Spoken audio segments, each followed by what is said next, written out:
Federal government reaffirms commitment to defending the rule of law and protecting lives of Nigerians regardless of religion or ethnicity.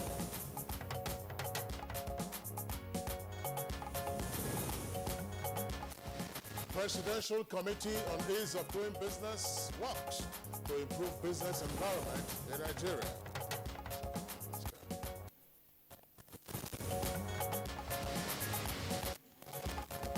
Nigeria's Foreign Affairs Minister signs African Union Convention on cross-border cooperation in Addis Ababa.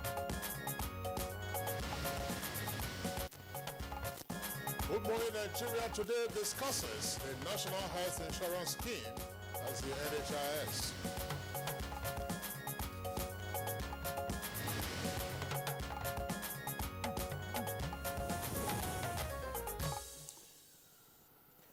All right, I'm sure everyone is aware of the common saying that health is wealth, and that, of course, a wealthy nation is a healthy nation. And, of course, that indicates that the percentage ratio of healthy citizens of a nation has its impact on the growth and development of that country. Very well said, Claire. But over the years, poor budgetary allocation and indeed the actual releases for funding continue to undermine Nigerians' ability to access quality health care, thereby exposing the nation to higher mortality rate and therefore reduced life expectancy. Exactly, Kingsley. But while the development remained of concern to government and the populace, it led to the evolution of the National Health Insurance Scheme known as NHIS in Nigeria, and that dates back to the post-independence era in 1962. Indeed, the government at all levels tended initially to have funded universal and free health care in predominantly public facilities, now using revenues from general taxation and later on from oil exports when oil prices were high. But this was so until the global slump in oil prices in the 1980s, which meant therefore that government could no longer afford to provide free health care, especially as we saw from the early 80s when public hospitals were then being described as mere consulting clinics. This was exacerbated following the structural adjustment program of 1986, which led to the devaluation of an era. Right, Kingsley, but the current National Health Insurance Scheme, NHIS, as it's run presently, was established by the NHIS Act 35 of 1999 and is to function as a public-private partnership, PPP, with the contributory roles of stakeholders defined and covering federal ministries, departments, agencies, as well as, of course, parastatals, MDAs. All right. Now, since the enactment of the National Health Insurance Scheme Act, as Claire just indicated, and of course that of 2004, leading to its takeoff effectively in 2005, the scheme, according to insiders, has been bedeviled by what has also been described as conflict of interest among stakeholders, and all of this has tended to undermine the purpose of the scheme. But what really are the issues with regard to the effective functioning of the National Health Insurance Scheme? Indeed, Kingsley, why are we taking up this issue at this point in time? That's the question. But we will have the experts to, of course, in the studio to talk about this. There are various issues that have been raised concerning the implementation of the NHIS, right from, the institution through, the service providers as well as the managers, of the care. Of the scheme. Of the scheme, rather. That's right. Of course, like I said, we will have those who will come here to talk to us about this. And, of course, we'll also have those that will be joining us through our Twitter handle to prefer ways and means of making this NHIS meet the health needs of millions of Nigerians. And it's on that note, I always like to welcome you to this edition of Good Morning Nigerians, reaching you live on the Nigerian Television Authority, the NTA. I am Claire Adilabu Abdul Razak. It's a bright and beautiful morning here in Abuja.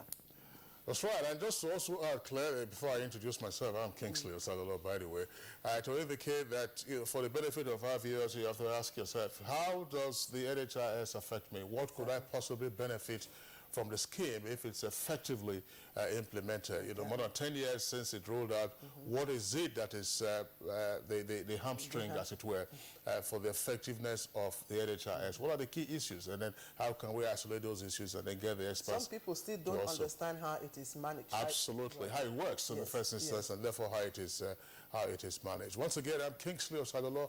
I join my colleague Claire here in the Abuja headquarters studios of the Nigerian Television Authority to welcome you to this edition of the program, in the course of which, of course, we shall have our regular companion segments, including newspaper review of business, foreign, and there's a lot of activities, of course, the sporting world over the weekend, the conclusion of the Australian Open, big history being made there. Serena Williams, 23rd Grand Slam, and Roger Federer, 18th Grand Slam. In the meantime, we're going over to the newsroom. What about the AFCON semi-final? Oh, well, yes, we had AFCON, but Nigeria, you know, we are bystanders. We are spectators in the AFCON tournament, which is, of course, getting to a close later this week. Let's join Anne Jupiter now for the morning news. Hi, Anne. Hello, Kingsley and Claire. Good morning. And here's the news. Acting President Yemi Osinbajo has reaffirmed government's commitment to defend the rule of law and protect the lives of Nigerians regardless of religion or ethnicity. In a statement by the Office of the Vice President, Professor Osinbajo says anyone who violates the law must be made to face the full extent of the law despite the limitations of the criminal justice system in the country. He says with President Muhammadu Buhari's instruction to security agencies, military and the police to send reinforcements to southern Kaduna to enforce peace, and his administration will continue to defend and protect the lives of all Nigerians. The acting president, Osinbajo, calls on the political and religious leaders, traditional rulers and all Nigerians, especially the elite, to work towards finding a lasting solution to the crisis and resist the temptation to succumb to divisive tendencies. Well, Nigeria has signed the African Union Convention on Cross-Border Cooperation. The ceremony was part of sideline engagement by head of Nigeria's delegation to the 28th Ordinary Session of Heads of State and Government of the African Union and Nigeria's Minister of Foreign Affairs, Geoffrey Onyema. On the part of the Nigerian government, I'd like to assure you that we will do everything possible on our side to abide by the rules of this convention. The Minister of State, Industry, Trade and Investment, Aisha Abubakar, says the Presidential Committee on Ease of Doing Business is working assiduously to improve the business environment in Nigeria. The minister gave this assurance when she received the cross-section of indigenous investors in Abuja.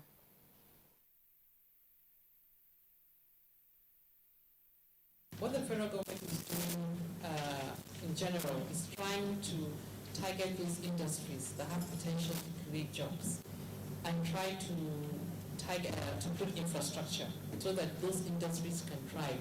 That directly we are responsible for the employment of tens of thousands of Nigerians. However, through our value chain, we are responsible for the economic welfare of hundreds of thousands, if not millions more. The federal government has raised concerns over fishing activities in the Gulf of Guinea and appealed for collaborative efforts among member countries in the Economic Community of West African States towards eradicating what the government describes as an economic sabotage. This is coming as Nigeria is set to host the 10th Fishing Community of West African Ministers Conference in Abuja. The case of illegal and unregistered fishing is, is a recurring decimal. It's a recurring issue, in Nigeria. And based on that, we're already meeting with Nigerian Navy. Our federal government is already planning to equip them so that we'll be able to check these incidences. The fishery stock cannot be managed only at one country level because we have some shared resources and we have also shared common interests. The Sultan of Sokoto, Saad Abubakar III, has enjoined governments at all levels and well-meaning Nigerians to do more in taking the jobless youth out of the streets. The Sultan was speaking in Lokoja while inaugurating some projects executed by the Yahaya Bello administration. There are thousands of youth who are jobless. It is a duty upon the governor and everybody to see to engagement of people one way or the other.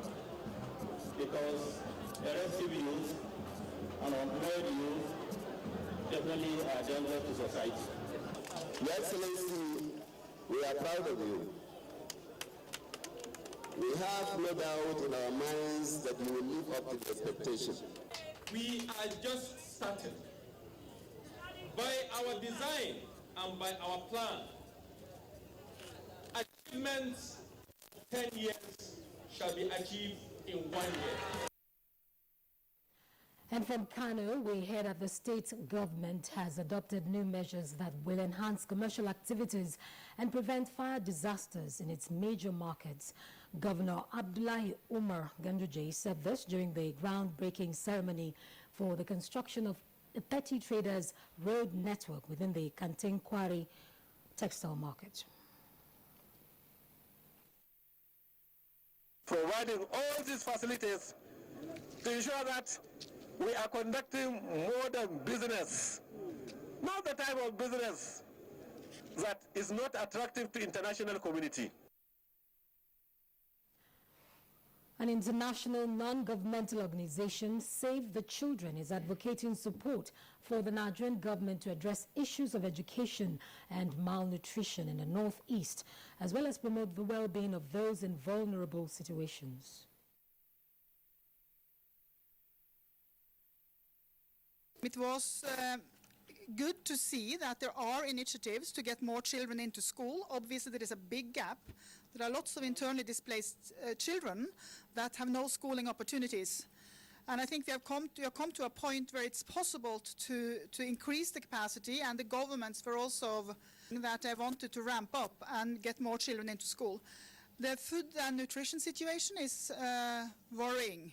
We really are looking to donor governments to step up and to provide additional funding, both through NGOs, through the UN, and through the government as well, to really try and tackle the issues, the gaps. Meanwhile, in continuation of the humanitarian intervention in the Northeast, the National Emergency Management Agency, NEMA, has delivered assorted food items for distribution to internally displaced persons in Yobe State. We will be bringing items as we get them from the Federal Republic of Nigeria to come and formally hand them over to the state government for onward distribution to all displaced people that are being hosted by Yobe. And the federal government has approved $1.2 billion for the execution of the Kano-Kaduna rail line. The Minister of Transportation, Rotimi Amechi, stated this when he visited Governor Abdullahi Ganduje in Kano. We are trying to bring in about 100 locomotives to run between Lagos, Kano to Funtua and Port Harcourt up to Gombe. Because what is happening now, the government is spending a lot of money on putting our roads in good shape, but within 6 months' time, you find that our roads are bad again because of the haulage of goods from south. Well, that's the news for now. Good Morning Nigeria continues with Claire and Kingsley after this break. If you hear a bomb explosion or gunshots of an active shooter, that might be a terror attack. At such times, always remember 3 action words: run, hide, report. Don't try to run towards the terror scene to save the situation, because there might be a second bomb blast or another attack. Run far away and take cover. Make sure you are safe first. Yes, it is in our nature to sympathize over the hurt, but remember, only trained personnel can help in such situations. When in a secured environment, promptly call relevant authorities and help will come. For anonymous reporting, call 09630-3250-5 or 0813-2222-106. If you see something, say something. Nigeria unite against terrorism. This message is brought to you by the Federal Ministry of Information and Culture. Does your antiseptic liquid kill the germs that cause flu, diarrhea, typhoid? Dettol does. Dettol provides 10 times more protection versus leading competition. So why take a risk with your loved ones? The federal government's social investment program has begun.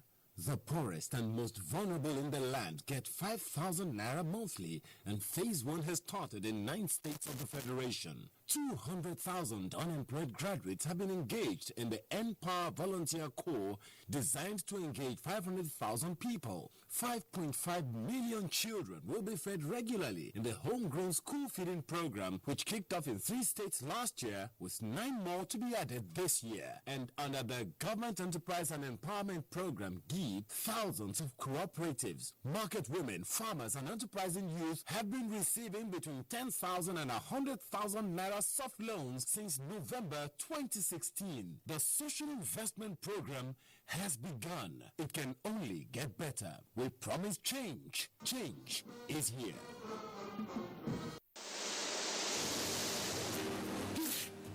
Why are you filming, Mommy? To help people stop getting sick. People think it's the ever-changing weather during Harmattan that makes them sick. Actually, it's the germs.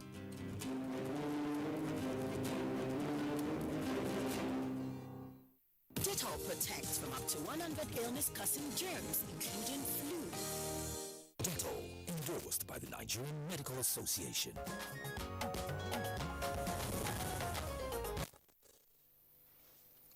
And on business news this morning, we understand that the Federal Ministry of Agriculture and Rural Development is rolling out plans to process and promote local products.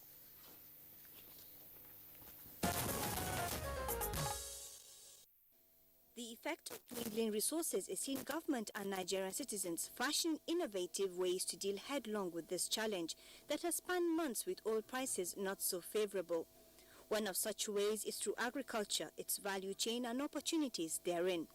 And so in meeting the global demand for shea butter, a commodity that has seen prices skyrocket in the local market, the federal government says it's working to boost production and processing of the crop in all shea nut processing states. We are going to embark or encourage the establishment of shea butter plantations. And NIFO has told us they have capacity to develop nurseries. They are already doing some in Bida, where there are 10,000 trees in the nursery, but more have to be produced. The global market for shea butter and its products is put at over $10 billion annually, and Nigeria is among the world's largest producer of shea nuts.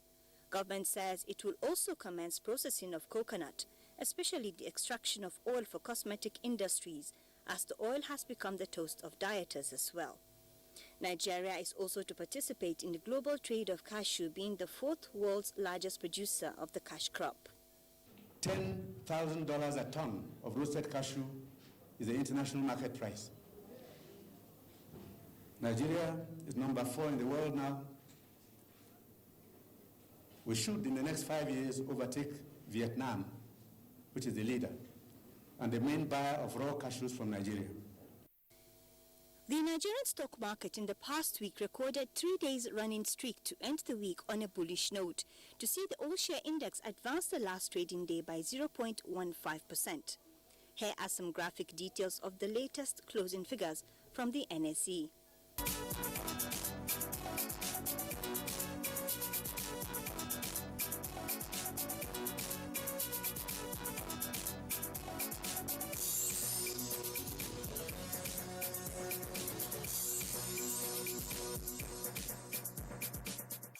A total volume of 910,186,115 transactions valued at 65.16 trillion naira were recorded in 2016, as data on electronic payment channels in the Nigerian banking sector revealed. Latest data from the National Bureau of Statistics indicate that the ATM transactions dominated the volume of transactions recorded. 590,238,934 ATM transactions valued at 4.98 trillion were recorded in 2016. The data, which was sourced from the Central Bank of Nigeria, also indicates that in terms of credit to private sector, a total of 59.56 trillion naira worth of credit was allocated by banks in 2016. Services and industry got credit allocation of 23.07 trillion naira and 22.85 trillion naira to record the highest credit allocation in the year under review. As at the fourth quarter of 2016, total number of bank staff dropped from 82,540 in the third quarter in 2016 to 76,812 in the fourth quarter in 2016. The World Bank's Board of Executive Directors has approved $225 million to Tanzania to improve water supply in the African nation's commercial capital of Dar es Salaam. Tanzania plans to raise $900 million in fiscal year 2016-2017 to fund public investment projects in the transport, energy and water sectors. Loans and grants are an important source of foreign exchange for East Africa's second biggest economy. The bank said in a statement that Dar es Salaam currently accounts for 40% of the urban population of 4.4 million inhabitants, and it is expected to continue to be the favored destination for the bulk of new urban residents.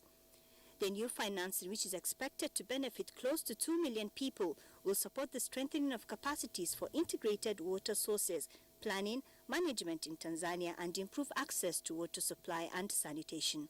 And that is Business News. I am Amina Nushain.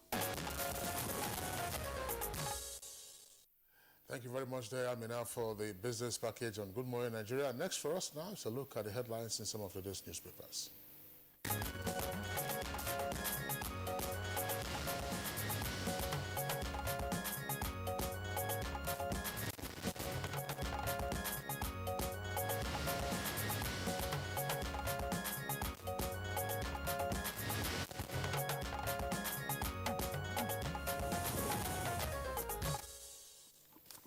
And it's always my pleasure to welcome Bayo Atoyebe, and today especially to brand new Monday and a brand new week. Good morning, Clay. Thank you very much. Good morning, Kinsley. Good morning, Nigeria. All right, Bayo, good to have you as well. Let's begin our review this morning by taking a look at the front page of Vanguard newspaper.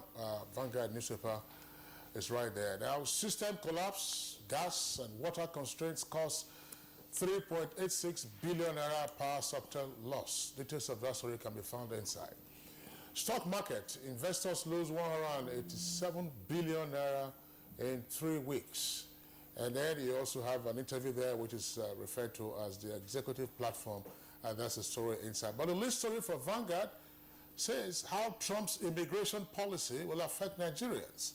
And there are two writers that proposes 1 year visa policy for Nigerians and no dual nationality for Nigerians with Syria, Libya, Sudan, and Yemen passports. Also there on the front page of Vanguard is a headline that's a running story. Turkish school. 20-year-old kidnappers nurse. That's if we can say the headline properly. That's it says Turkish school. A 20-year-old kidnappers nurse informant nabbed. And Southern Kaduna, reigning Apostle Suleiman now, presidency tells Khan.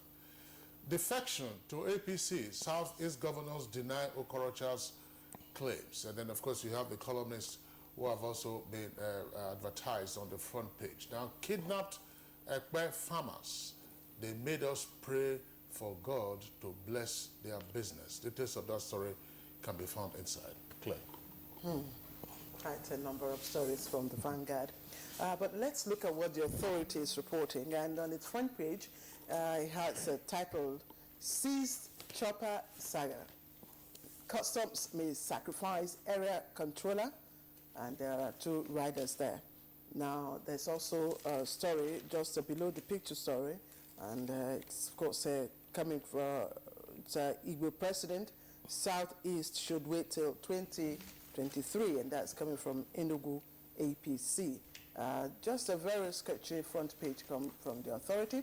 But let me take you a little above the nameplate there. DSS under attack over invitation of Apostle Suleiman. It's on page 4. And U.S. court ruling twisted my detractors. Twisted by my detractors. Kashamu, it's on page 4. And NFF, Inyama condole with Dalong over wife's death. That's on page 46. Bye. Yes, our house must go out with the Honorable Minister of Sports, who lost his first wife over the weekend. Incidentally, the Honorable Minister, in fact, is away when it happened. However, the story that has attracted my curiosity is the story of the 2 helicopters, Claire, that you read. 2 helicopters, they are supposed to be 2 Bell 42 helicopters for security. They were imported in 2015 and have been now handed over to the Nigerian Air Force because we didn't lose it. But it's a case that exemplifies the fight of 2 elephants that is leaving the grass to suffer. This was imported by the Rivers State government in 2015, and it was partly funded by the federal government. The federal government contributed $15 million because it was intended to fight the hazards of militancy, kidnapping, pipeline vandalization in Rivers State, and federal government thought it was a good thing. But relations went sour. When the helicopters arrived, relations between the federal government and the federal minister who was from Rivers State and the state had gone sour. So it became difficult to clear it. Now the tide changed. The issue is on the other leg. The new governor wants to clear it. The relations with the federal government has also gone sour. So the people of Rivers State, who should have benefited for the security benefit of the helicopters, have lost out because of personality fighting and politicking. So politicians must insist on putting the interests of the people they govern at first, not these skirmishes that does no nation, no state any good. The good thing here this time around is that our Nigerian Air Force is going to inherit it, and it will be useful for our security challenges. All right, Bayo, that's fair enough. But there was also the angle where this has to do also with public information management. The indication from the customs was that the helicopters were imported by unknown persons who had declined, to step forward to clear the helicopters. And I think that was part of the reason why the incumbent Rivers State government decided to react. You still have other headlines pertaining to that. What it means is that there should be some proper house clearing amongst, where the various agencies of government, as well as purposes of intergovernmental. That's what they are doing. They are correspondences back and forth related to all this. That's right. So it's politicking, simple. Honestly. Well, let's go ahead with other headlines. New Telegraph above the nameplate. FARC demands 111.9 billion naira outstanding remittance from NNPC, and Medview Airline to list 15 billion naira shares on stock exchange Tuesday. Details of that story can be found on page 2. Now, below the nameplate, you have a window of 4 headlines. CBN queries banks over inaccurate reports. That's on page 6. And drug allegations, I have no case to answer. Kashamo, that's on page 4. Hunger didn't push me into APC. Nnamani, that's page 33. And Trump bans Dropbox renewal for Nigerian visa applicants. That's on page 36. I think that, there's some clarification that is required here. It's not a ban outright. It just says the basis of reciprocity. Yes. That's what the executive order is indicating, not that Trump has banned the Dropbox renewal for Nigerian visa applicants. But the list story for New Telegraph says, tension over Onogen's fate as CJN's 3-month acting job ends February 10th. And presidency will act within statutory time. That's on page 2. And then you also have the headline on the helicopters. It says, why Amechi bought armored helicopters. That's according to Wike. And Minister Jonathan released $15 million for purchase and frustrated delivery. Details on page 4. And lack of sleep may harm the immune system. That's on page 10. Claire. Well, Kingsley, I have the Leadership newspaper, and the lead story on the front page is Nigeria Chad $50 billion aid to recharge shrinking Lake Chad, and Nigeria signs EU Convention on Cross-Border Cooperation. Those 2 stories, of course, you can find on page 5. Now, there's also the story of just a little below the nameplate, FMB, that's of course Federal Mortgage Bank of Nigeria, approves 9 billion naira mortgage loans and posts 2.7 billion naira profit. And then there's another story tucked in between there. World leaders oppose Trump on immigration ban. You can find that on page 6. And that's basically how the front page of the leadership looks like. There are other stories trending on the inside. But Bayo, let's quickly have your response to some of these stories. Well, let's quickly go to the story about the central bank. The central bank has said that the foreign exchange policy is embarking upon is aimed at ensuring that to stimulate the agriculture, encourage manufacturing, and also promote exports. He said that the current economic challenges was created by past practices of fritting away our earnings from oil. He says, while it will respect opinions expressed by experts and other Nigerians, however, it frowns at sponsors who are sponsoring propaganda and misinforming the public. The central bank has asserted that it will continue to ensure monetary and policy stability. It will maintain external reserve and safeguard the internal value of the naira.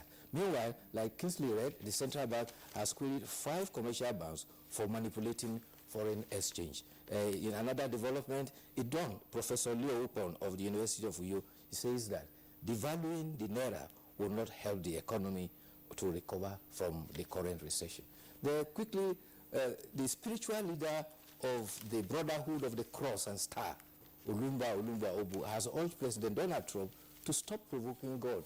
He says that just 1 week of him coming into office, he has created tension around the whole world. He was speaking at Calabar. He said President Trump has been working against the Holy Spirit by causing division, disaffection, and hatred around the world. He said U.S. Congress very soon will disappoint him by throwing out all the House executive orders which he has signed.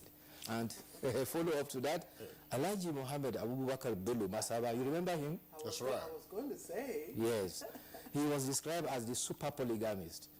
In 2008, he was reported to have 86 wives. He died last Saturday and he has been buried.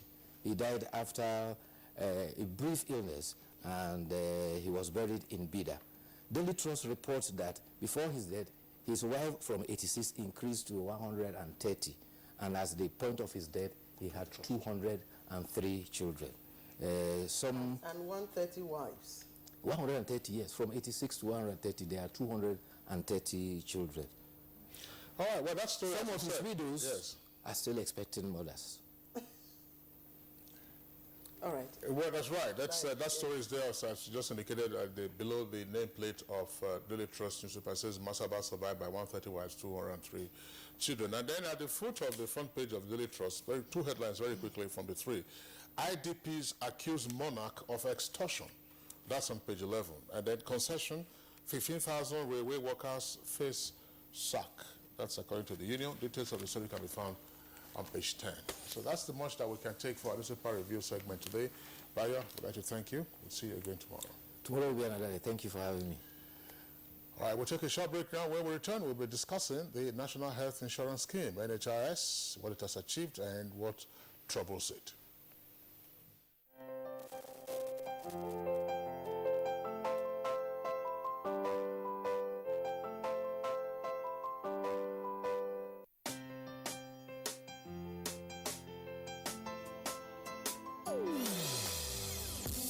Hear the call of change. Stand up, Nigeria. Change is here and it's going to stay. Change begins with you. Oh yeah, make we go. Go to so let the change begin from within. Look at your eye, oh Gerula. Change begins with you and me. Oh, change begins with me. Oh, change begins with me. Oh, change begins with me. Whenever pain occurs, you want quick relief. Try new Nurofen Express. It goes to the source of pain and gets to work in under 15 minutes. That's why Nurofen Express delivers fast and effective relief. New Nurofen Express works at the source of pain fast. Being a mom is great, but when your child has a fever, you don't know what to do. I trust Nurofen for Children to take care of my child's pain and fever. Effective relief you can trust. Mo chérie. Kí ló dé báyìí? Make the whole Africa begin to dey talk. You no go fit get this one o. Make you still dey look for another. Talkstuff.com na app wey be say e don arrange everything wey concern social media for you for inside one app. Check am now. Make you kiakia just sign up sharparly on top talkstuff.com. Talk dey cheap. Make your own be good. To the outer framers, the hat tippers, the turtleneckers, the fringe goers, you don't need to hide anymore. Try Dettol Even Tone. It cleans and helps to reduce the appearance of blemishes caused by oil, dirt, and germs, giving your skin a healthy feel for an even better you. Dettol, be 100% sure.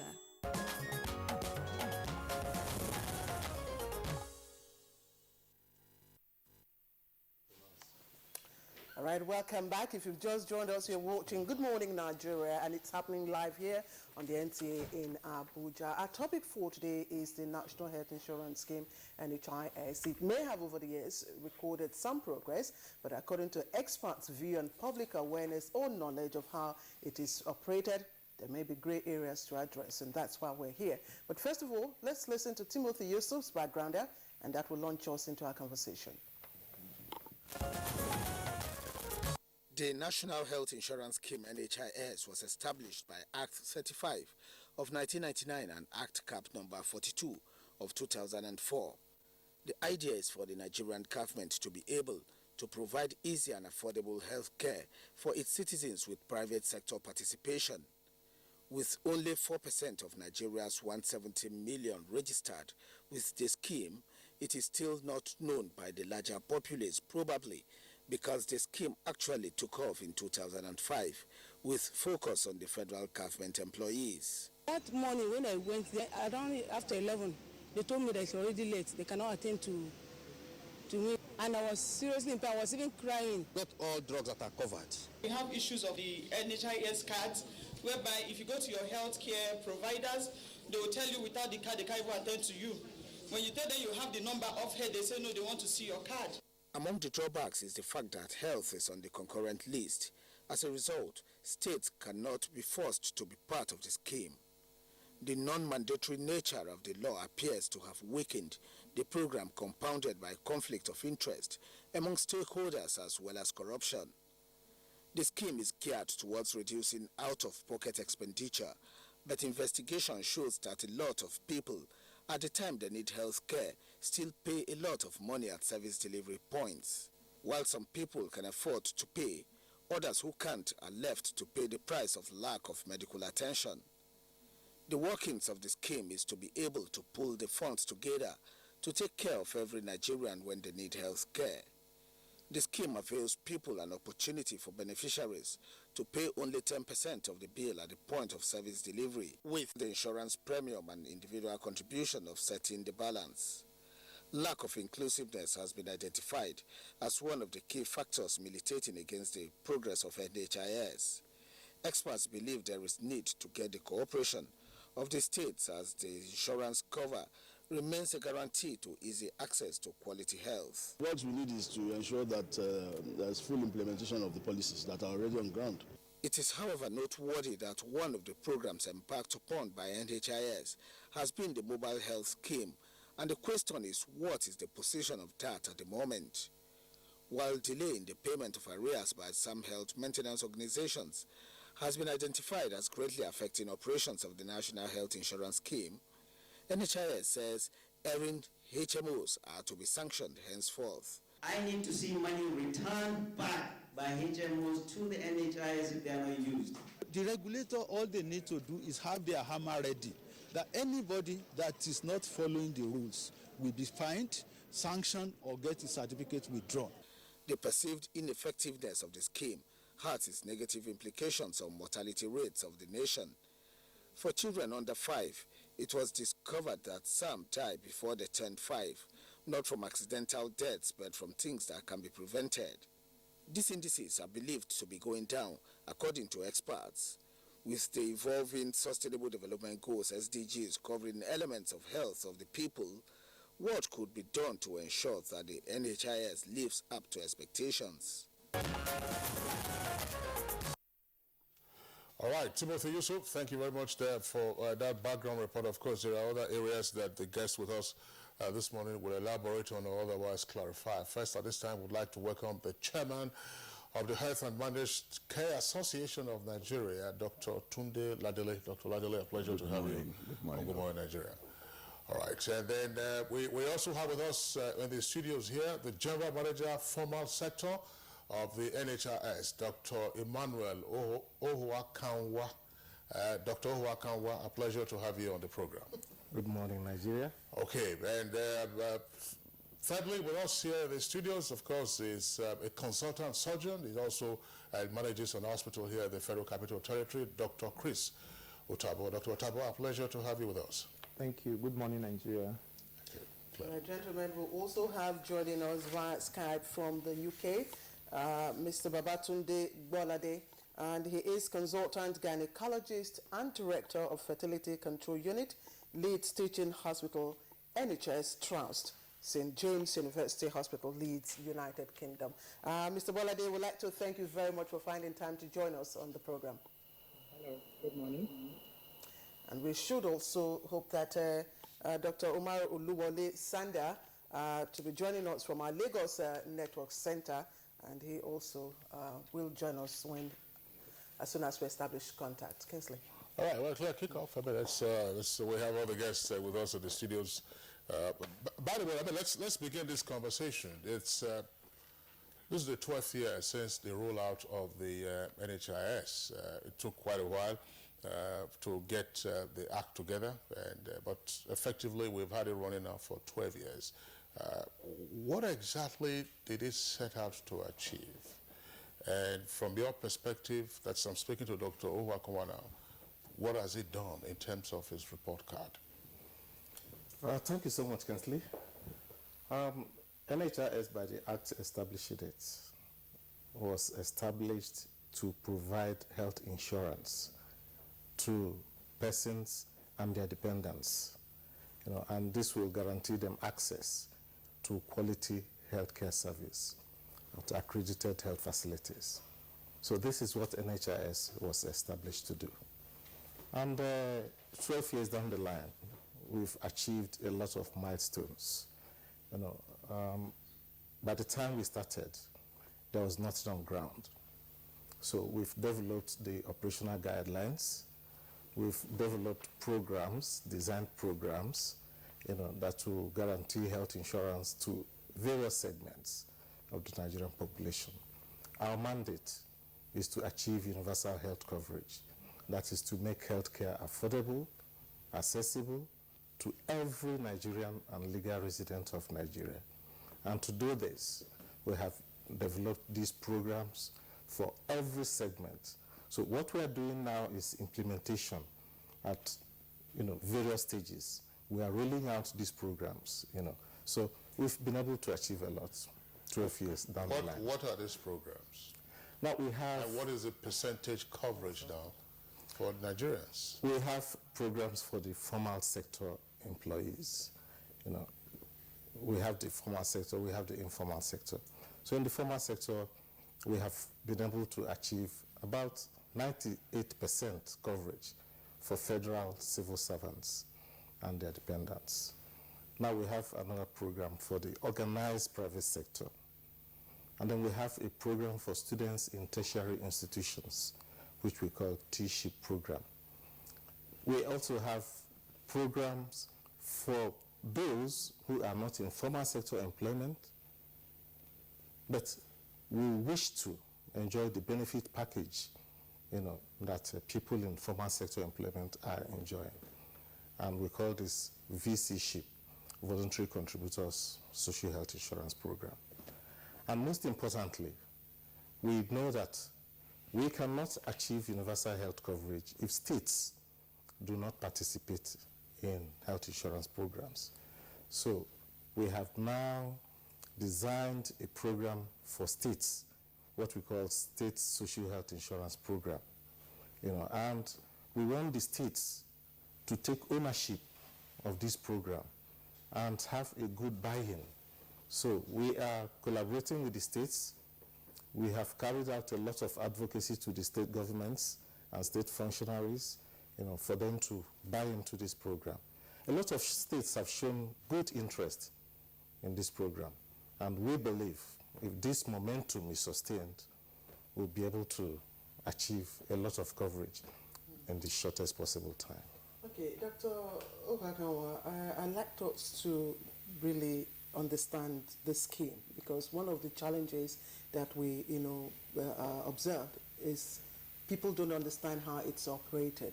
Now, when you talk about the coverage, attaining 98% coverage, what exactly do you mean? Do you mean coverage in terms of the number of people enjoying the scheme, accessing the service, or just 98% of people who are merely enrollees?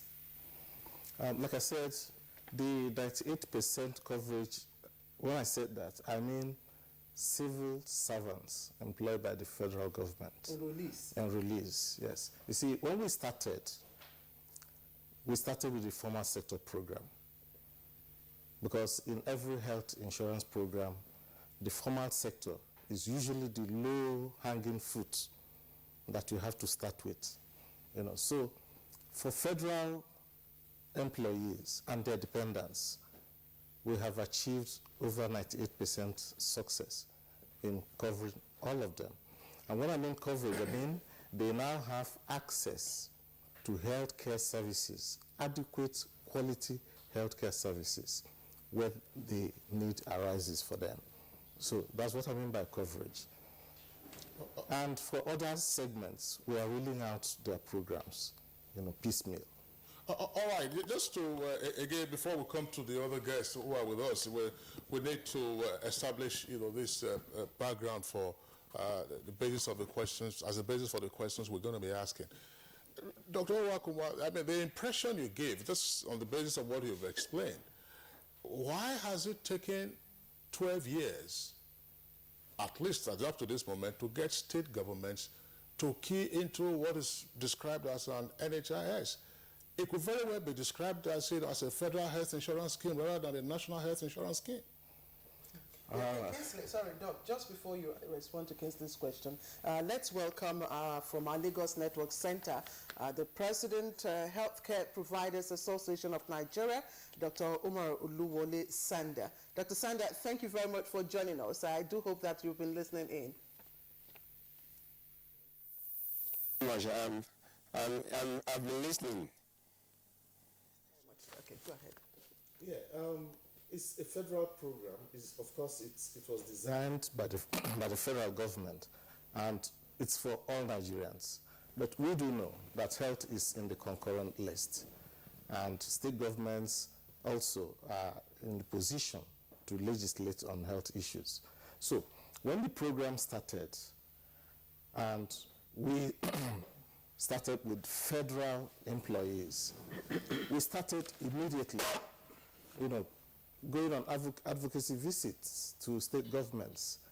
And I'll tell you, at inception, 2 state governments joined the program, covering their health workers, their civil servants and their dependents. But by the time those governments were out, succeeding governments never bought into the program, and now we are guarding against that by making the states have a legal framework for their health insurance agencies, so that succeeding governments, would continue with the program. It will not be at the whims and caprices of a succeeding chief executive to jettison the program. So this is what we are doing now. And I'm glad to tell you that a lot of state governments have bought into this. Some have drafted their legal framework. Some have these bills being debated at their state assemblies. And some of them have even signed the bills into law. And some have even gone a step further by establishing their health insurance agencies. So there are different stages of implementing health insurance. Just before we leave you and invite our other guests to also contribute, I'd just like you to, for this 98% of enrollees that you have covered, what are the plans? What are the health plans available to them? Well, we have a very, very comprehensive and robust benefit package. These are services that are covered under the health insurance program we are implementing. It covers outpatient care with the necessary consumables. It covers prescribed drugs and diagnostic tests. It also covers maternity care, that's antenatal care, delivery and postnatal care for up to 4 live births, under the NHIS. It also covers consultation with a wide range of specialists, surgeons, pediatricians, physicians, all manner of specialists, You can consult with them when there's need. When you go to your primary provider and there's need for you to have specialist care, you can be referred to such consultants. It covers hospital care, that's admissions, eye care, dental care, prosthesis, but those prostheses must be made in Nigeria. So the Nigerian health insurance has a very robust benefit package.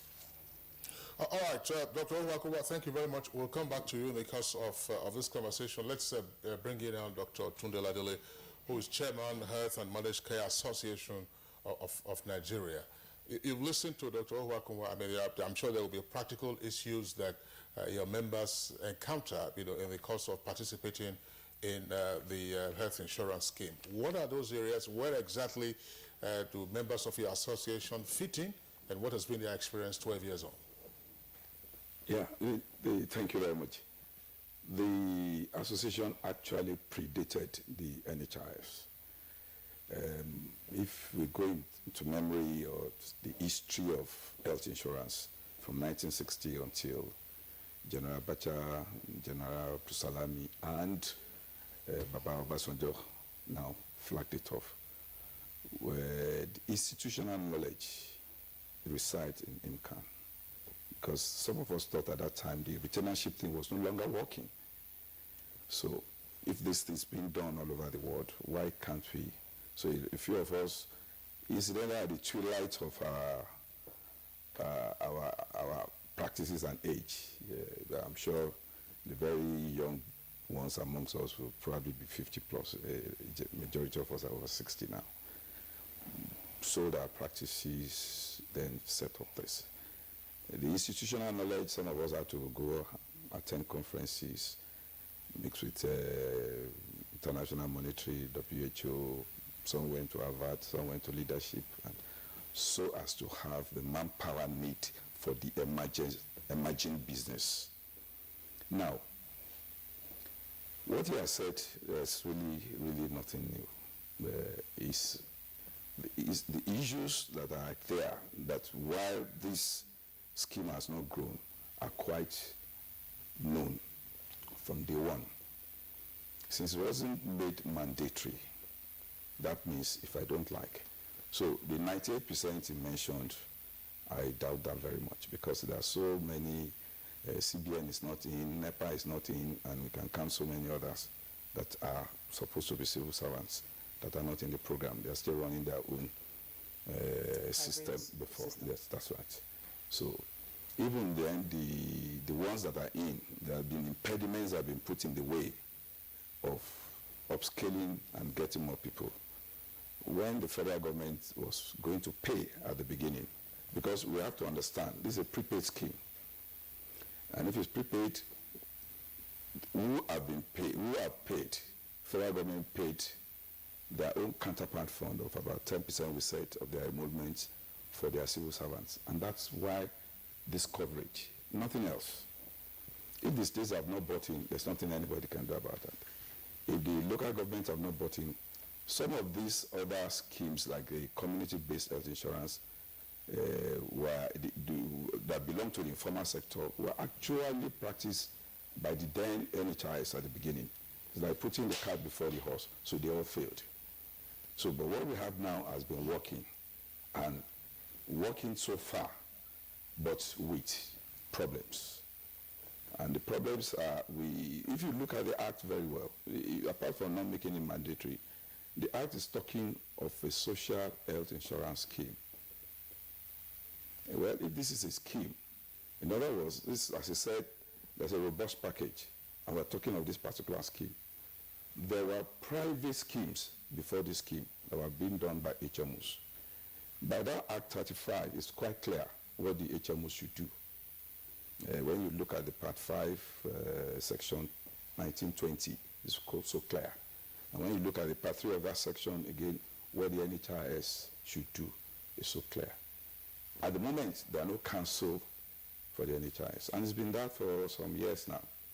With turnover of the different helmsmen there, the executive secretary. So really, if we're to talk about it, all this hamper the progress, because there has to be a council to direct the executive secretary.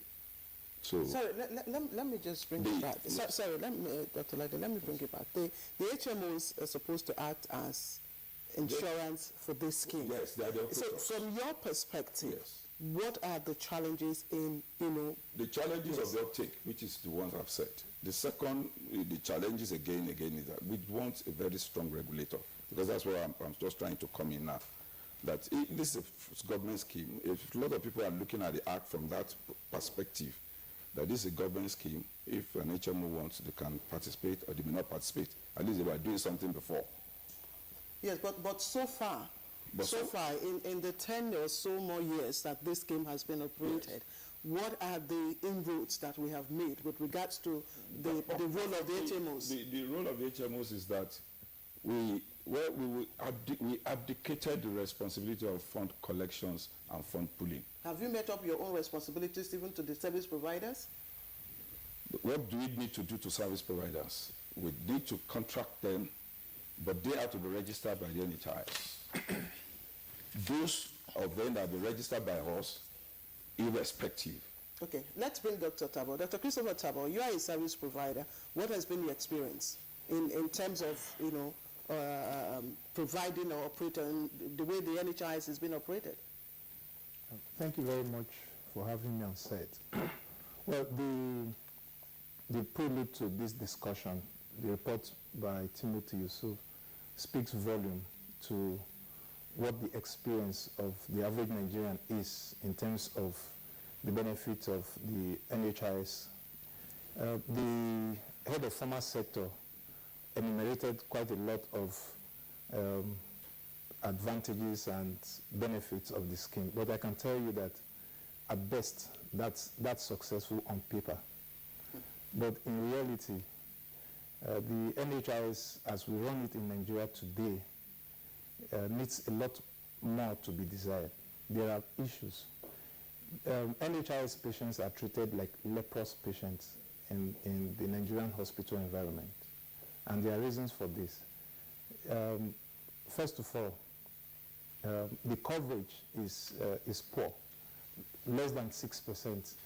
Rwanda is talking about 60% coverage. And health insurance is the future of healthcare. We all know that. In the US, in the UK, Canada, every developed economy, there's the number of patients you're able to pull into the scheme will determine how much money is available for you to run the scheme. If you are dealing with paltry number, then you won't have enough financial muscle to be able to take care of the patients. Also, in terms of services that are covered, apart from malaria and typhoid and a few other things, if you go to the hospital with serious conditions, you're just wasting your time. That's under NHIS scheme? Under NHIS scheme. The people that are making some impact are the private patients, not private health insurance, not the national health insurance. Also, talking about tariff and pricing, it's paltry. The tariff of NHIS does not reflect the reality on the ground. I'll give you an example. for you to see a specialist, let's say a neurosurgeon or an orthopedic surgeon, the fee that NHIS is willing to pay is 1,500, and the average cost of is that in dollars or in naira? And the average cost of consulting a neurosurgeon, for instance, in this town, is 20,000 naira or 30, and they expect hospitals to invite neurosurgeons to come and see patients for 1,500, just because they are paying 750 naira monthly as capitation. That in itself is paltry. Look at cesarean section, for instance. NHIS is, as at the 2013 tariff, what NHIS will pay you for anesthesia, surgery, and everything is 55,000 naira for CS.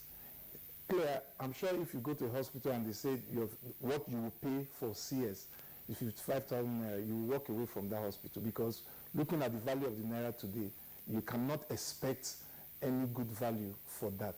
If, as a neurosurgeon, you want to do a craniotomy, God forbid, someone has an accident and is bleeding in the brain, and that blood needs to be evacuated. What the NHIS tariff says is that the cost of treating that patient is 70,000 naira. I mean, for that, an average hospital, let's say private hospital, will pay the surgeon about 500,000 naira to get that, I mean, the surgeon's fee alone, to get that blood evacuated from the brain. And the NHIS is only willing to pay 70,000 naira. Okay, well, Dr. Tabo, and then gentlemen, including our guests at the remote locations via Skype, joining us, Dr. Wagbadeba as well as Dr. Sanda. Let's get again a proper understanding for the benefit of our viewers of how the NHIS is designed to work and how it is actually working. In other words, what is the NHIS? Let us see the NHIS in action. We've listened to Dr. Tabo now complaining, of course, really now the complaints of participants in the scheme with regard to the tariff that NHIS is willing to pay. So how does it work? That's what Dr. Nwakwa, maybe we'll come back to you. I will go over to Dr. Sanda. When we see the scheme in action, how is it? Who pays the premium? How much does the government pay? How much does an employee pay? Who fixes the tariff? Where do you go to for treatment? What can you be treated for? Who are those that can provide treatment? HMOs, are they like insurance brokers? Yes. This is a business setup. How does it work? Fine. Thank you, Kesley. You see, from what the doctor has said, it seems there is a lack of basic understanding of the concept of social health insurance. Now, it's all about pooling contributions. It's all about pooling contributions into a common resource pool, and then pulling the health risks of a release together.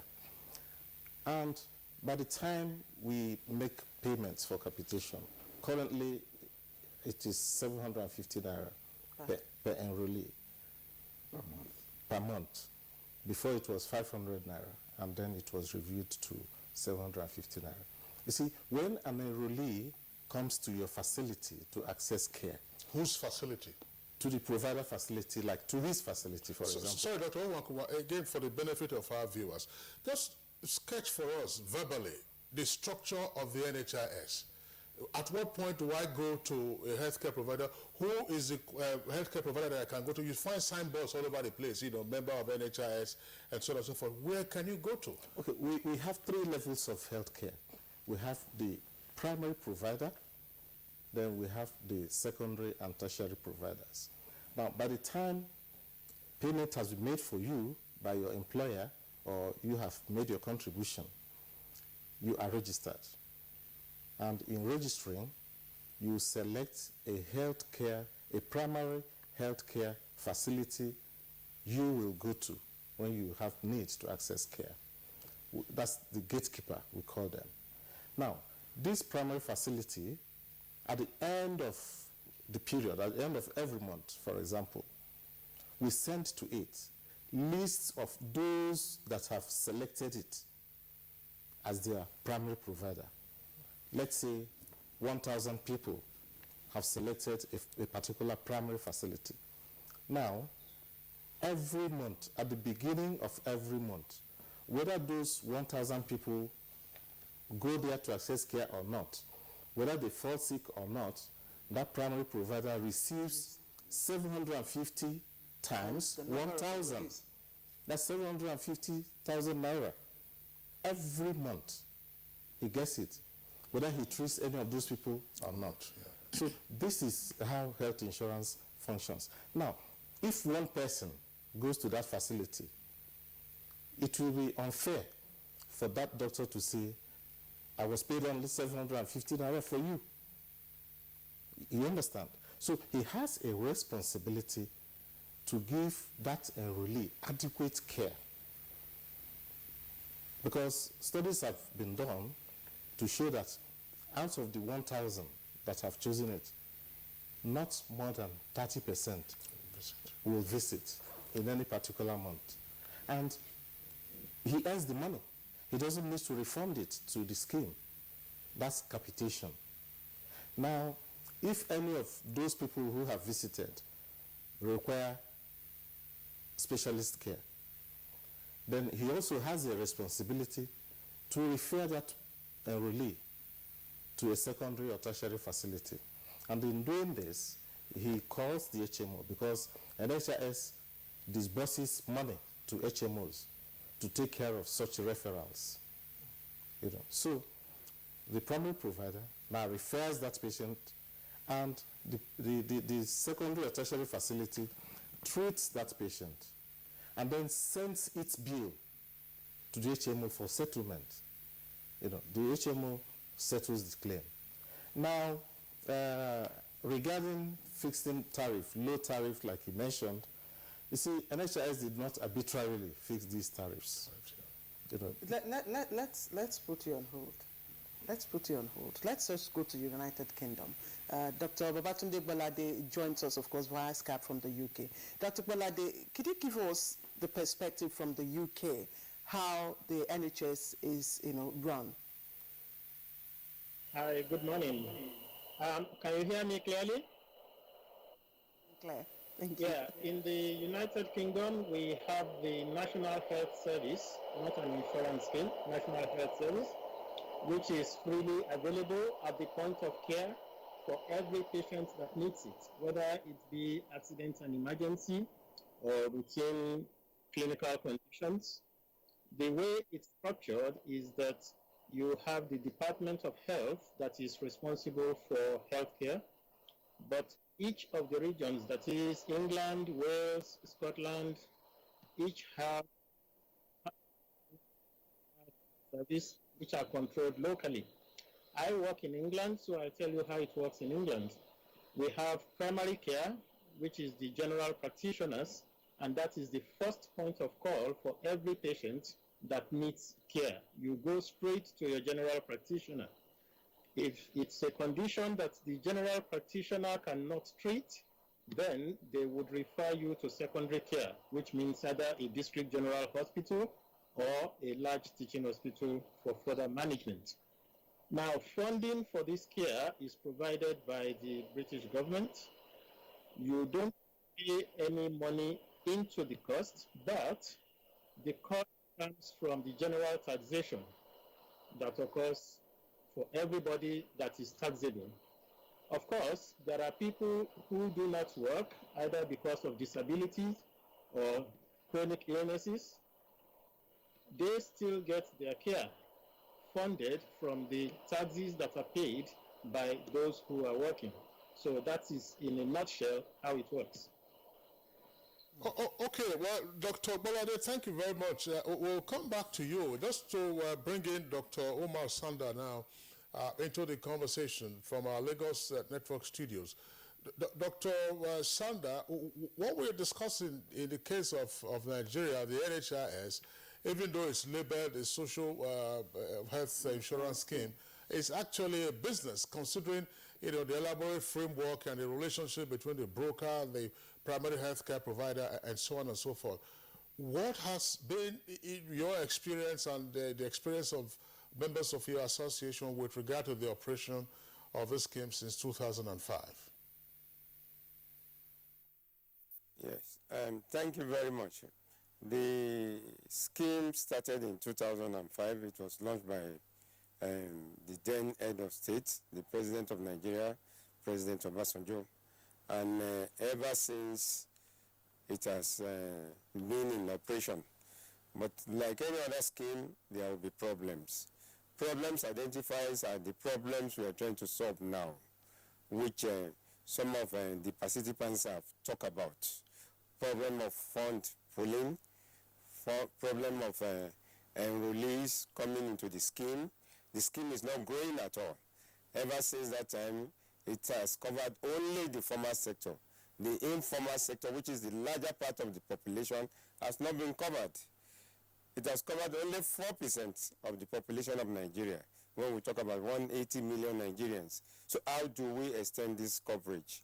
We, on our own part as provider, we've been playing our role very well.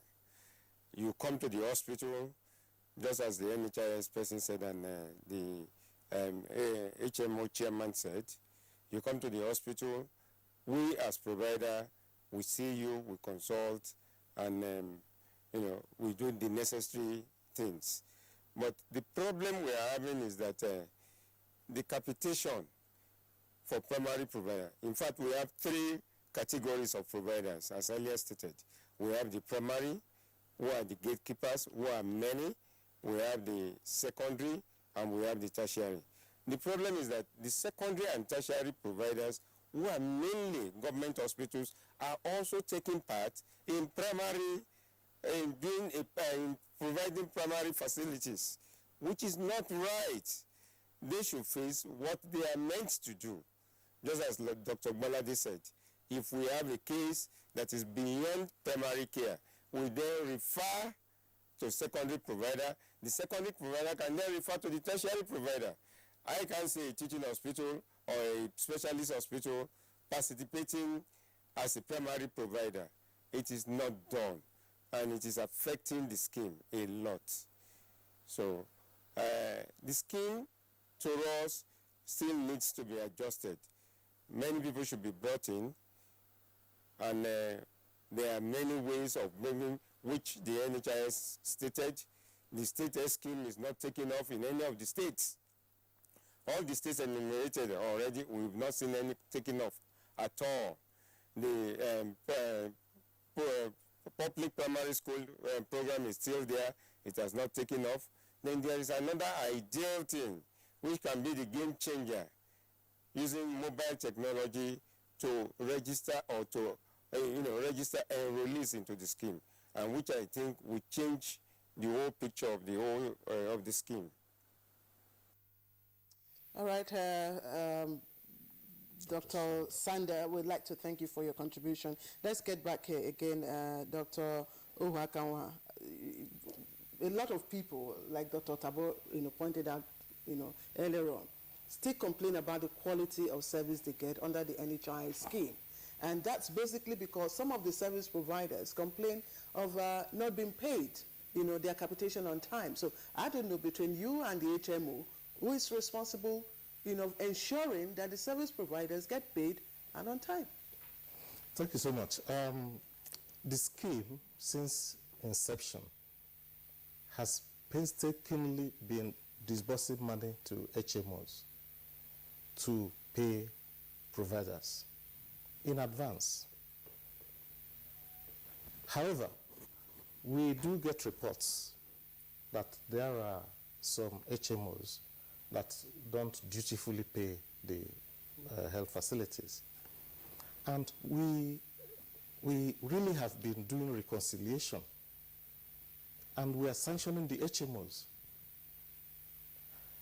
Admittedly, maybe in the past, the scheme was not doing its regulatory work. In some of this reconciliation, sorry to interrupt, in some of this reconciliation that you talked about, it was also found out that some of the HMOs have given bounced checks to the service providers. Yes, that's what I'm saying. We have sanctions in place. In the past, maybe the scheme was not really biting. But since the inception of this new administration, where we have a new sheriff in town, a new executive secretary, Professor Usman Yusuf, since he took office, he really has been applying sanctions. The sanctions are there. Out of the 60 or so HMOs we have, one is under suspension. And there are threats to withdraw the certificates of others. An HMO has a responsibility to pay capitation to primary providers. And this delay or non-payment of this capitation accounts for some of the poor quality service the healthcare facilities render to enrollees. So we are not happy about this, and we are doing something currently. So, all right, just Dr. Owakanwa, I mean, we keep talking about capitation again for the benefit of our viewers. You know, because if you prefix it with D, it's like we are cutting off something. Maybe decapitation, everything capitation.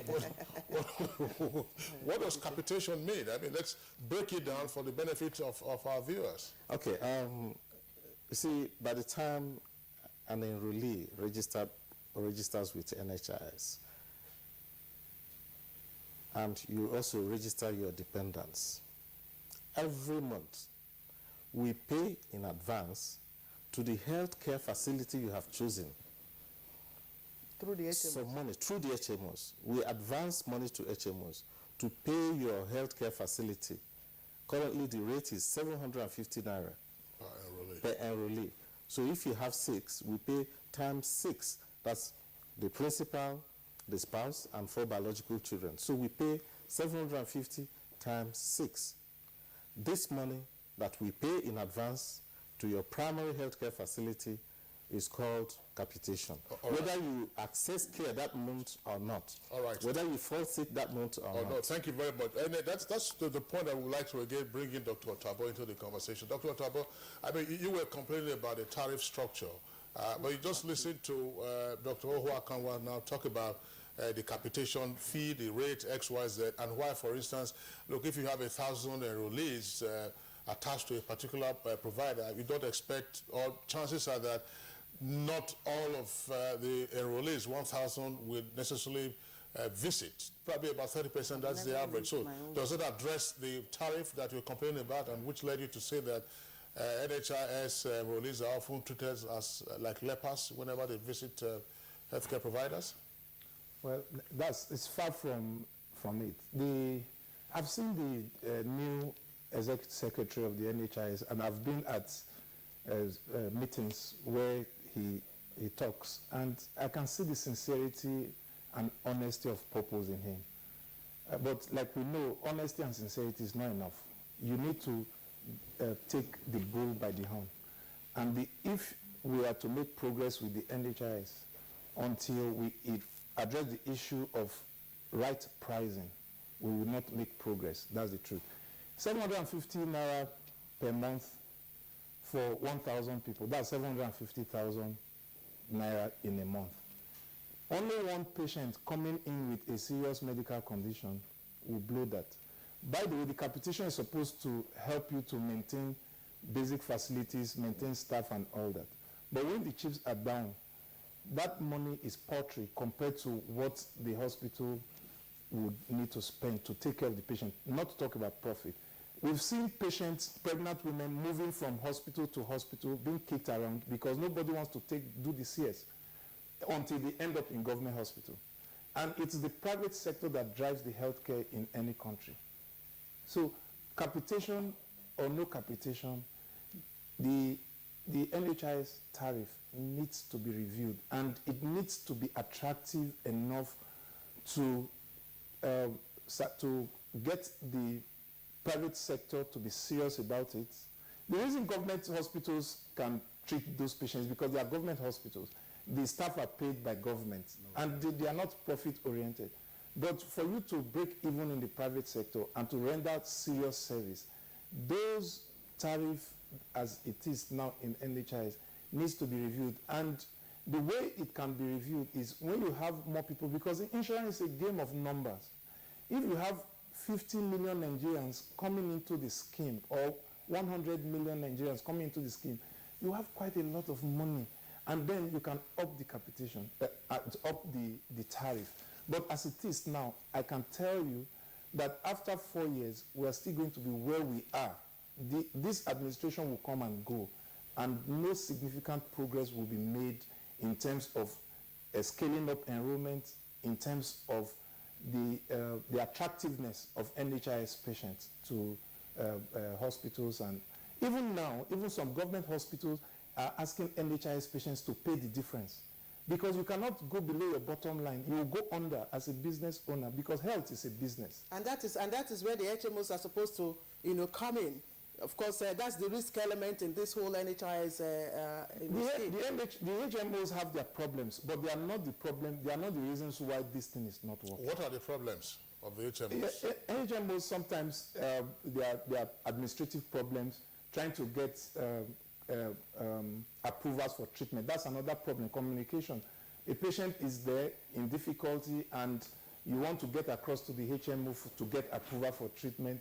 You are not getting through. The patients are frustrated. They vent their anger on the hospital, not knowing that it's the HMO that's the problem. Sometimes, in fact, most times, they don't even get to pay the dues of the hospitals to them. Sometimes, 1 year, 6 months, hospitals have not been paid their fee for service. So it's a big problem. All right, gentlemen, let's quickly pause here and take a quick short break. When we come back, we'll be looking at other aspects of this scheme, of course, that will enhance its effectiveness. Stay with us. On a white sheet of exam paper, I am calm like a sniper, bomb like a piper, glam like a rapper. I'm never a slacker. Fail like a failure. How was your result? This wicked girls here was gave me. Then give me. They gave me 7 E's. This week on your award-winning comedy series, Professor John Bull, starring Kanayo Okanayo, Mercy Johnson, Queen Wokoye, Yomi Fash Lanso, Stephen Odingbe. Address me as the Ono. My title is waiting for me. Oh no, we're waiting. Ono. Mr. Owowu. No, I can't take that. Olowu. Hey, I don't like all this. What is that name they call you all over the campus? Flashball with a big splash, depending on how you want to lash. Big name that kills a small dog. Professor John Bull, fasten your seatbelts. This Tuesday and Friday, 8:30 to 9 p.m. on NTA Network, International, and Star Times. It's absolutely bombastic. Over and out. Welcome to the new speed of life.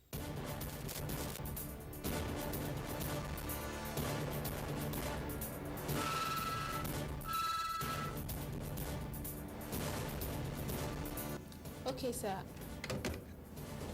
You may now go in for your interview. Thank you. My shoe.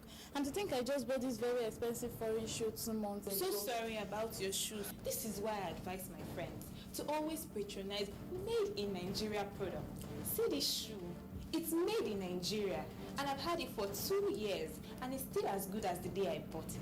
Made in Nigeria products are good quality, and stringent government regulations and certification now mean the goods made in Nigeria meet international standards. Make the patriotic choice today.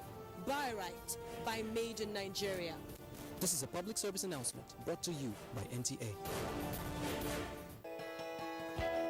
NTA Television College, an affiliate of Ahmadu Bello University Zaria, a specialized institution charged to provide quality professional education in television production, engineering, and journalism. The college is offering 4 weeks course on computer graphics and animations to train new entrants and retraining of existing media operatives. Date 6th February to 3rd March 2017. Registration 100,000 naira with accommodation. Also, 1 week intensive course in advanced management techniques for executive officers, CEOs, COOs, managers, and heads of admin. Date 13th of March to 17th of March 2017. Registration 20,000 naira. Another 4 weeks course on principles and practice of marketing for marketing heads in radios and television houses, public relation agencies, media heads in advertising, brand support managers, media brokers, and heads of corporate affairs. Date 20th of March to 14th April 2017. Registration 100,000 naira with accommodation. All courses will take place at NTA Television College Rayfield, Jos. For more inquiries, call 08069809807 or call 070-366-07155 or email us at ntacollege@gmail.com. NTA Television College, training you to be the best you want to be.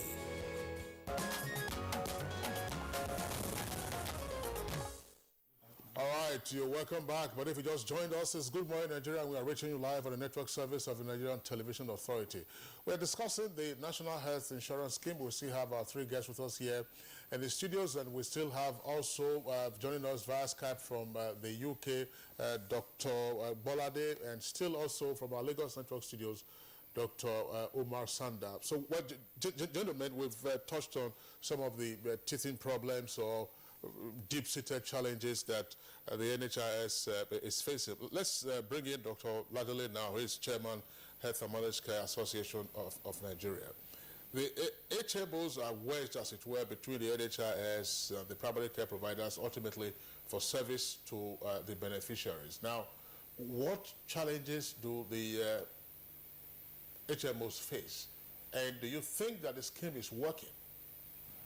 Well, I'll say the scheme is working, but it can't do much, much better. Okay. Today is the 38th of the month. There are no signs that capitations for next month will be paid as we sit. Maybe he will explain to us.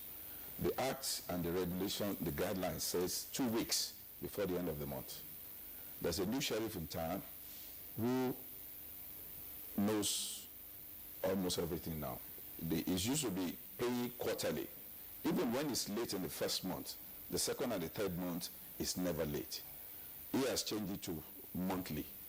Now we got January payment around the 13th, 14th of January. Two things can happen to that.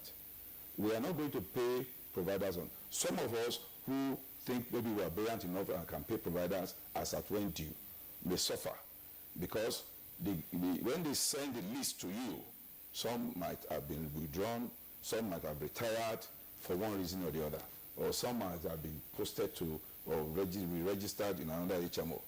So then you're your own regards that. So as we sit now, we don't know what's going to happen in February. So there's no, well, I have no excuse for any HMO that delays payment of capitation. It's unheard of. And for any regulator to know that somebody has not paid those capitation and then moan about it, then you'll have to ask him, what is he doing there? Two, the second implication is that the fee for service, those are claims. The moral results that are involved in it, that's why HMO, in fact, most of the major jobs that HMOs are doing is the oversight functions for quality assurance and making sure there are no frivolous claims. When this new health man says, if I had my way, the HMOs will not be there, I'll just pay providers directly, I laugh. Maybe let him do that for about 2, 3, 4 months. Why do you laugh? The reason is this. I'm not saying we are corrupt people, but you can be sure all those reserves that he's thinking of that die in there will be wiped off. Because the claims will just keep flying in. You know, even in HMO, some new HMO came, so new HMO came into the picture. They said, well, it's old-fashioned to pay capitation. Because if you look at it, then you are going to ask for a premium. You have to take into consideration capitation first. If you don't take into consideration capitation first, then you cannot say this is the premium you are going to pay. So they came into the place. They went to some of your clients. They said, no, you are paying 10,000 before. No, you can pay 7,500. There's no need to pay capitation. We'll do it on fee for service. They'll get away with it first, second, third month. But after a while, the claims will start flying in. And then I learned some of them are owed. Some of them are owing providers for 1 year, for 6 months. That is when we introduced capitation in those days, to take care of about 80% of the cumbersomeness of having to say malaria this, malaria that, to take out the moral hazard that beset the former system of retainership that made it so unwieldy. There was a lot of moral hazards. Now we have the same problem. Okay. I can proceed one thing before we leave here, because easier. He should tell us about the reserves in the NHIS. He should tell us about the reserve for the IT that is still there, because if we are not interfacing very well, he should be able to tell us about those things. Because if such money are there, and this money are paid by federal government for federal government employees, there is no reason by actuarially determined tariff why tariff should not have changed 2, 3, or 4 times in the last 12 years. Okay, just before he responds, yes. Yes. I'd like you to also, speak to the issue of enrollees who are not benefiting from the service. Thank you very much. Because one, of transfer of service, and 2, change of service providers. Thank you very much. There are so many people who have, for many years, have not benefited, yet their contributory payments have been... The truth about that is this. When I was going to reach that point the other time, you just cut me off. Let me give you an example. Hypothetically, I have 200 lives. I paid for 200 lives to NHIS. Well, NHIS have contracted with the HMO that for these 200 lives, you can only access them if you go and register. Is the number you register. Maybe for one reason, the first month, you register about 120,000. NHIS say, well, I will still only pay you for those numbers that are entered into my system. So at the end of the day, maybe about 40 people are entered into the system. So you can imagine you are paying for 200, 160 of that people are disenfranchised, their money is kept in a reserve. That is one. So what the NHIS has been doing is to put impediments in the way for the money to keep accruing. They are growing the money, they are not growing the state. And again, you can extrapolate so many things from that. You can extrapolate so many things from that. We said, okay, if NTA is giving me 200 lives, let me take that risk, because we have studied about, we study risk. Pay me for those 200. Let NTA people use their ID cards while you are preparing their ID cards. It's not rocket science. They do not agree to do that. All right, Dr. Ladele, thank you very much. Dr. Umar Sanda, of course, you've listened to the comments, and arguments by the other guests with us here in the studios here in Abuja. What's your take on this with regard to the conflict between the NHIS and the HMOs on the one hand? And then the second point, earlier you seemed emphatic that, look, perhaps national coverage is probably not more than 4% of the entire population. Is the challenge that the NHIS is facing now likely to be compounded if you were to escalate enrollment from states and private individuals or other sectors?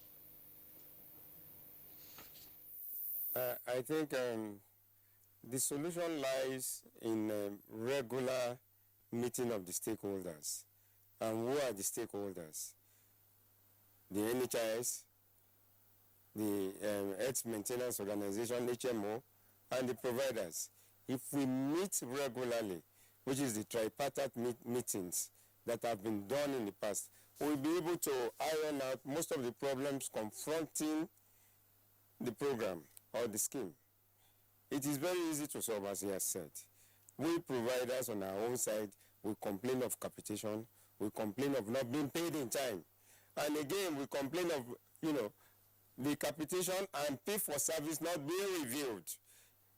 As my colleague said over there, you cannot do cesarean section for 55,000 naira. It's still the same thing up till today. But if we meet regularly, and the ES agree that we should meet him, we sit down together, we fashion out ways to improve the program, to grow the scheme, and to make, because it's a very good program for Nigerians. It is out-of-pocket spending. You don't need to have money in your pocket when you have any health challenge. It has been working in many places. And can it not work in Nigeria? Rwanda has succeeded with it. They are able to grow their enrollee base. The same thing with Ghana, the same thing with other countries. But the NHIS, in their own, I don't know what they are thinking of, that they cannot see the providers to listen to their problems or to solve their problems. We invited them to most of our programs. We don't see the ES coming to come and explain to us, and we're explaining to him how we can grow this program. The same thing with HMO. If that tripartite meeting can be rejuvenated, it will go a long way to solve the problems we are facing in the health insurance scheme.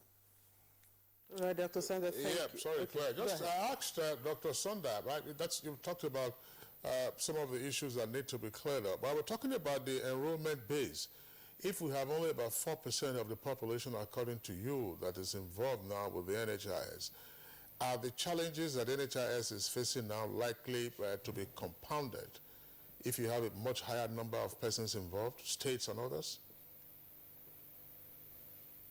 I don't think so. I don't think so.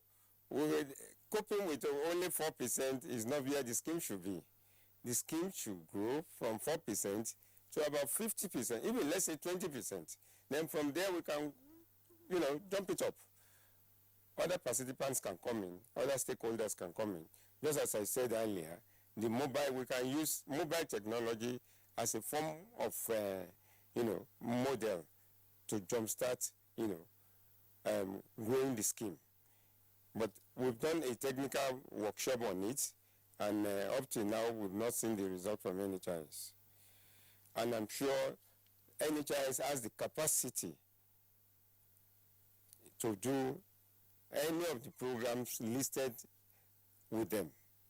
We have the primary school children there, we have the pension scheme there, we have the VCIP and the rest of them, but they are not moving, they are not working as expected.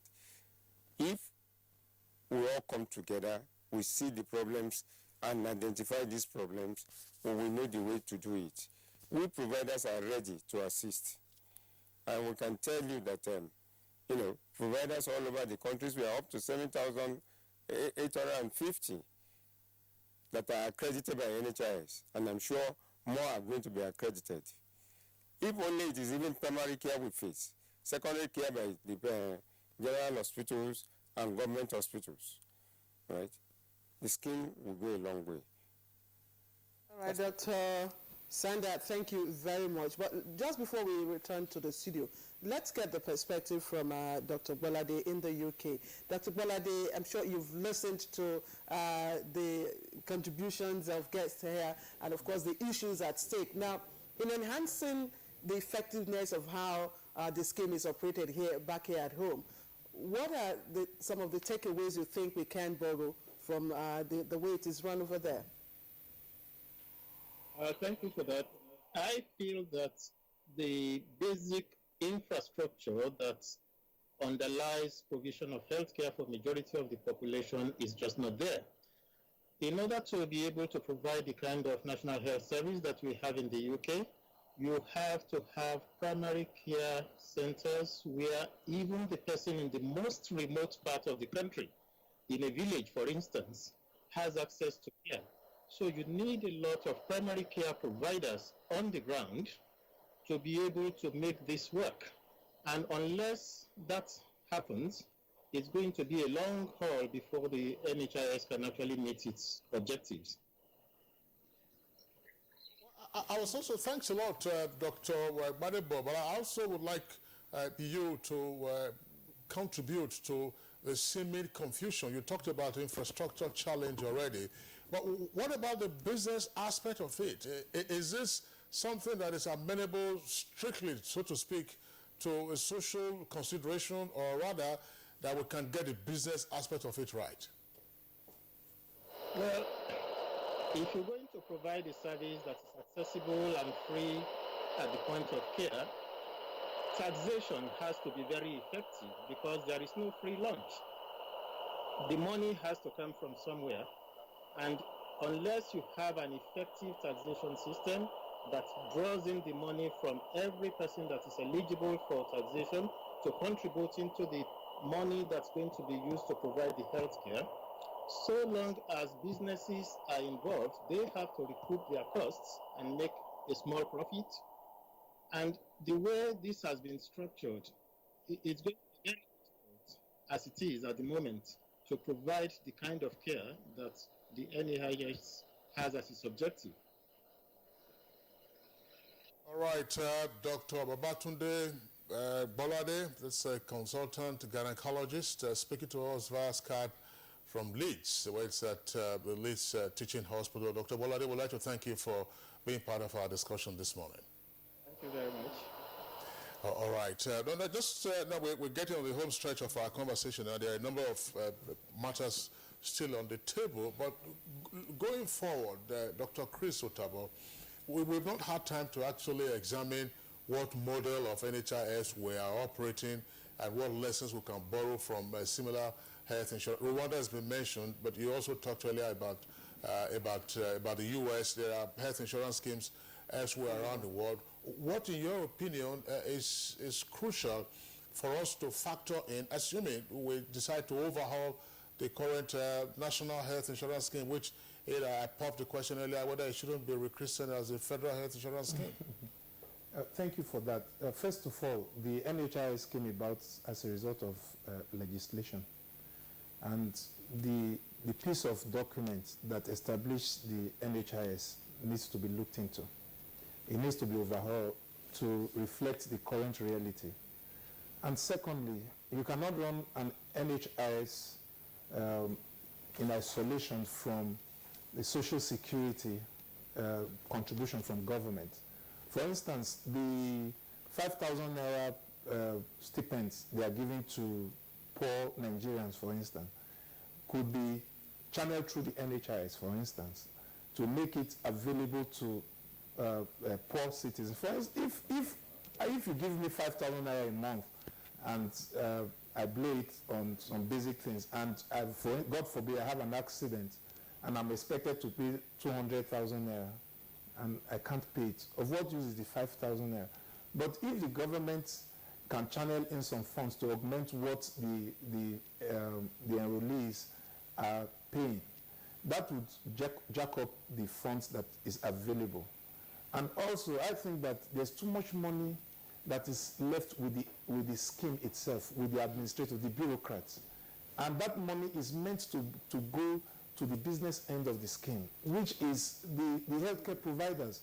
Because if you pay peanuts, you employ monkeys. It's as simple as that. That's one. So two, the general administrative process, we need to invest in technology to make the scheme seamless so that we can cut a lot of all the long processes that makes it so low-lying. We need to come to on top of the situation. We need to overhaul the system and make it more efficient. And I think if we do all those things, the scheme will pick up. Because the reason why the enrollment is low and it will continue to be low is because the general public, they are getting feedbacks. If I'm the head of health department, CBN, I would not want to get involved with NHIS because we see what's happening with people who are there. Yes. There are people complaining. If I go back home and complain about how I was treated, as a second-class patient, I mean, people listening to me will not want to get involved. And health is based on recommendation. If a hospital is good, it's not because you said it that people will come. It's because the people you have treated have gone back to say that the hospital is good.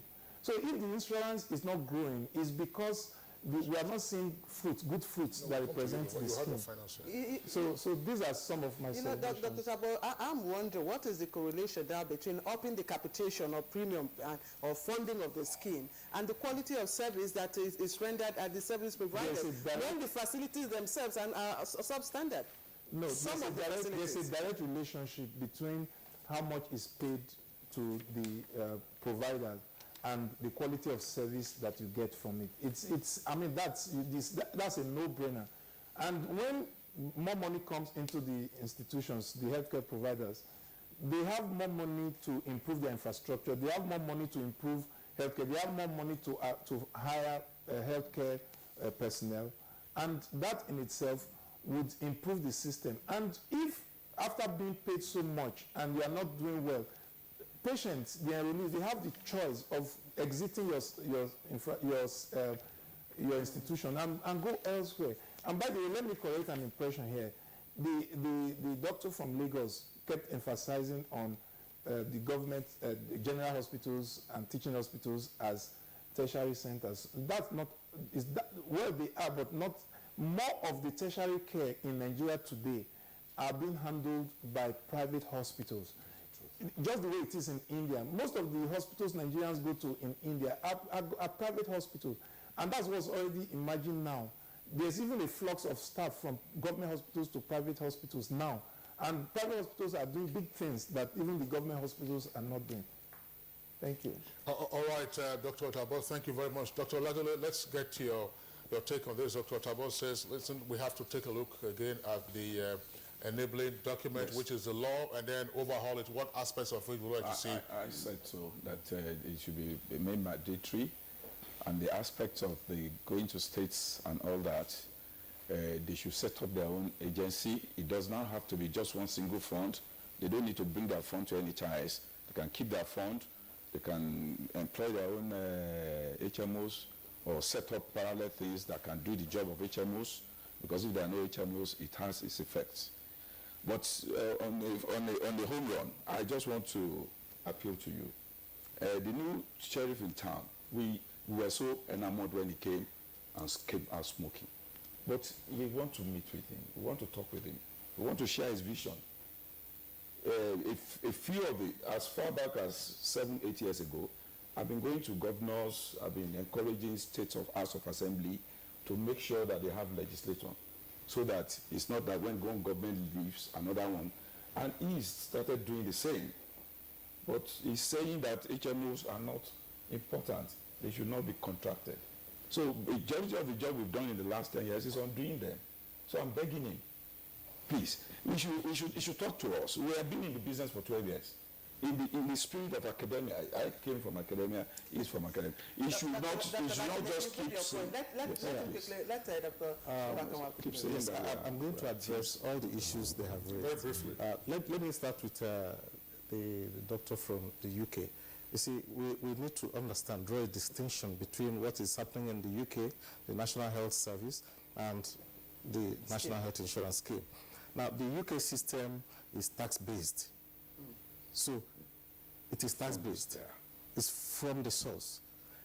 In 2013, the NHS England has a budget of £120 billion to provide service to every UK resident. That is not the case with Nigeria. Now, our system here, our health insurance is contributory. So somebody has to pay. Now, we will only upscale coverage if every Nigerian is paid for or is able to pay, if it is made mandatory. Okay. Then secondly, for those who cannot pay, Section 11 of the National Health Act makes provision for the vulnerables, for 1% of the Consolidated Revenue Fund to be paid into a fund, and 50% of this should be used by NHIS to provide health insurance for Nigerians. As soon as that is done, of course, every Nigerian will have access to health insurance coverage. So that is why the coverage is poor. Somebody is talking about 4% national coverage. But for those who are paying, like when I said, for federal civil servants, that the government is paying for, we have achieved over 98% coverage for them. Then let me address what Dr. Ladile said. Now, we needed to clean up our database, NHIS database. It was fraught with a lot of malpractices. So when the new ES came, before he came, we were paying HMOs 3 months in advance. You have to be very brief because I wanted to stop you. Okay, 3 months in advance. But now we are cleaning up the database. We have developed an IT infrastructure, so that we automate our processes and operations end to end for a robust service delivery. So this is why he's getting paid 1 month now. But as soon as we clean up the database, you will find cleaning up the database doesn't also mean cleaning up the reserve fund. No. Cleaning up the database means there are cases of double registration. So we are paying for people. We are paying for people who are not there. All right, Dr. Baniele Ohuakanwa, we'd like to thank you very much for your perspective. And Dr. Ohuakanwa is General Manager, Formal Sector, National Health Insurance Scheme in Nigeria. Thank you. And of course, Chairman, Health and Managed Care Association of Nigeria, Dr. Tunde Ladele, of course, would like to thank you very much for coming. You are of the Health Maintenance Organizations. And Dr. Chris Otabor is Consultant Surgeon medical practitioner, Dr. Chris Otabo. Thank you very much. And of course, to thank our correspondent. Christy, have you? No, we haven't. We still have Dr. Umar Sanda still at the Lagos Network Center. Dr. Umar Sanda, would like to thank you for being part of our discussion this morning. Thank you very much. And I want to say... All right, Dr. Sanda, thanks a lot. That's the much that we have time for. We have to go over now to get some messages. Hey, Coca-Cola?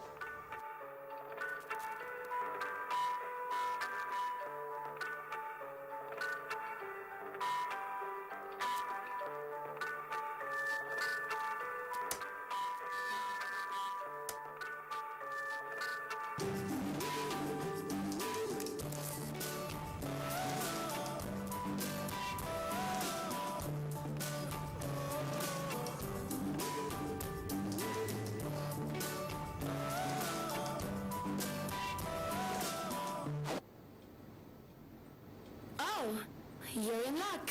It's happy hour. So, you want a free Coca-Cola, but you have to drink it here.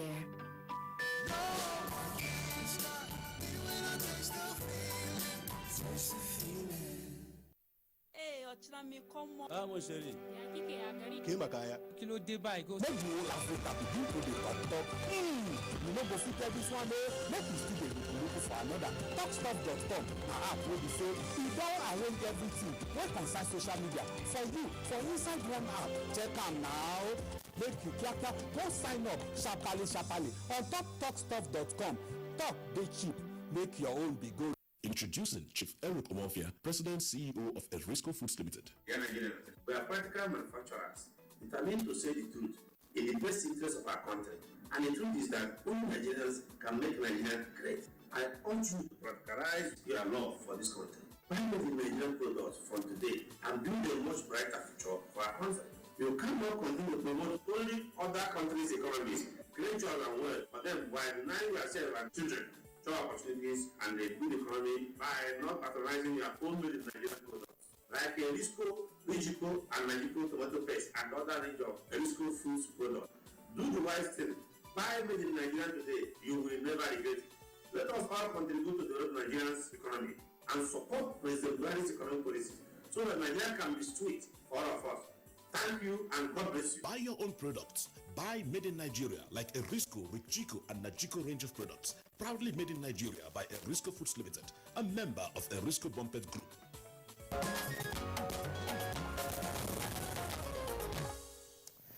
And we move on now to sports, and of course it's coming from our sports desk. Plateau United wins to stay top of Nigeria's top flight league standings. That's after week 5 encounter. And 4-time champions Kano Pillars lost to MFM FC.